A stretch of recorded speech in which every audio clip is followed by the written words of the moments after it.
আজি আমাৰ last ride মানে নতুন এখন আনিব গৈ আছোঁ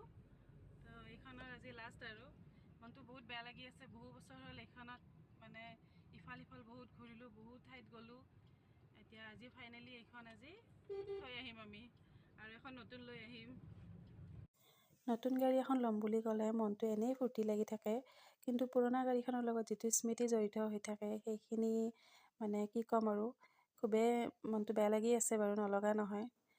আৰু ফাইনেলি আমি আহি পালোঁ বঙাইগাঁৱৰ হুণ্ডাই শ্ব'ৰুম আৰু যিখন আমাৰ ঘৰৰ একেবাৰে ওচৰতে আছে আৰু ভাবিছোঁ আমি আমাৰ গাড়ীখন ইয়াৰ পৰাই কিনিম বুলি আৰু এয়া আমি শ্ব'ৰুম আহি পালোঁ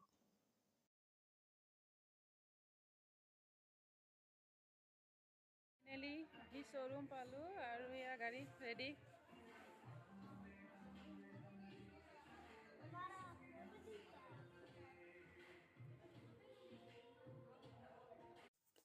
আৰু এয়া হাজবেণ্ডে তেওঁৰ ফৰ্মেলিটিজবোৰ কৰি আছে আৰু আমাৰ গাড়ী ফাইনেলি লোৱা হ'ল